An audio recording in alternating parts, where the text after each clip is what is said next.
Hello, I'm Archie Luxury, and welcome to the program, fuckers.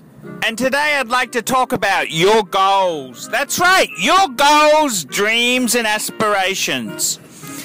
And I can remember when I was in high school. I had an Amiga Seamaster, a quartz Amiga Seamaster, which I'd bought from Wallace Bishop's for $199, and I'd fitted on a Spidell gold-plated bracelet, and I thought I was a swinging dick, and I so badly wanted a Rolex.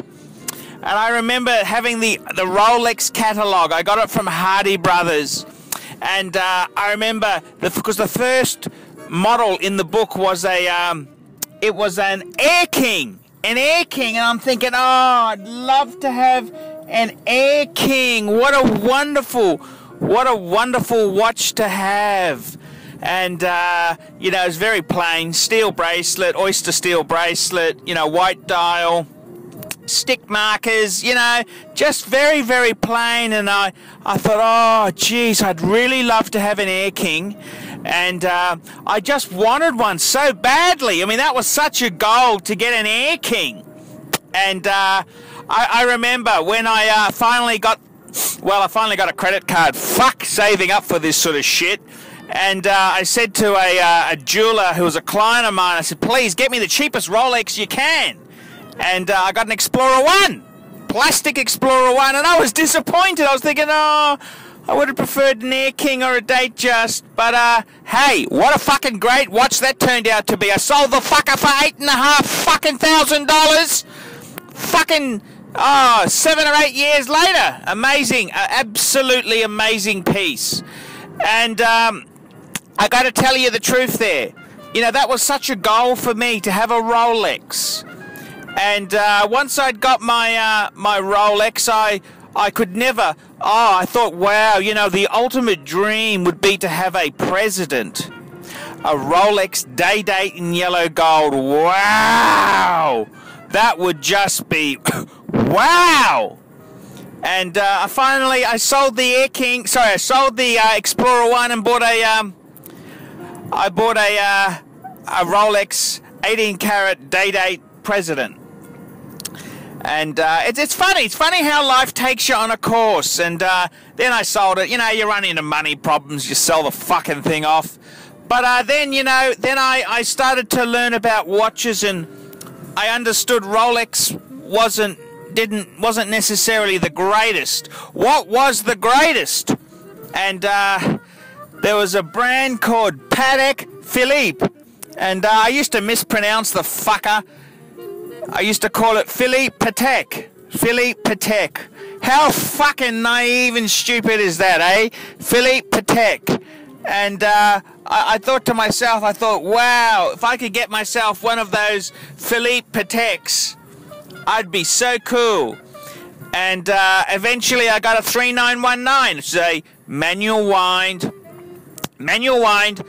watch with a white dial with Romans, hobnail bezel, and sub-second at 6. I thought it was so cool. And, you know, then later on, I had to sell that one again for fucking financial reasons. I mean, the Archie bus. I've been fucking supporting fuckers since I was 20. No fucker gave me a free fucking ride, that's for sure. I've had to fucking save, beg, borrow, connive, grift my fucking watches, that's for sure. And I then, you know, when I finally, I got a bit of money to me, but I borrowed a bit. I don't fucking care. I'll tell you, fuckers, the truth. I borrowed a bit as well, and I got a, I just wanted a fuck off piece, and I got my 5107 white gold. So white gold was such a, it's an exotic metal. White gold, because it wasn't yellow gold, but it was, you know, it was a precious, more precious than yellow gold. It was unique, and it was an automatic with a date and a display back, and it was a big size, and it was sexy, and it was everything that I'm not. You know what I'm saying? It was just a fucking cool thing. And I morphed into it. Don't worry, fuckers. I morphed into it. But that was just such a goal for me. And, you know, the funny thing is, once I had that Patek, once I had the 5107, that's the Calatrava, big size, automatic, with date, display back, I thought, you know, the ultimate fuck-off thing for me would be to have a Patek with heaps of dials, you know, like a complication. And it didn't really matter to me whether that was a chronograph or an annual calendar or a perpetual calendar. I mean, I didn't really understand the true fucking differences. You know, it's sort of, it's only once you start to look into it and you've got an interest. I mean, those multi-dialed, multi-eyed Pateks, you know, like a chronograph or a fucking an annual calendar or perpetual, they were just so far, so untouchable. I thought, fuck, you know, that's such a lot of money. That's a fortune. And it's only because I kind of thought, you know, maybe this is something to really savor and work towards.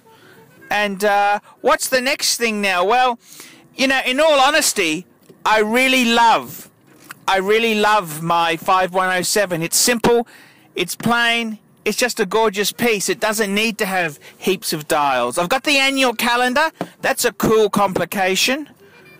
I don't have to have a perpetual. I don't have to have a chronograph Patek. I'd love one. Of course I'd love one. But you know what I'm saying? I don't have to have one. And it's kind of funny. You know, your goals and aspirations, they change over time. And I'd love to hear from the audience. What are your goals and aspirations in watches? I'm Archie Luxury. Tell me what you fuckers think of that.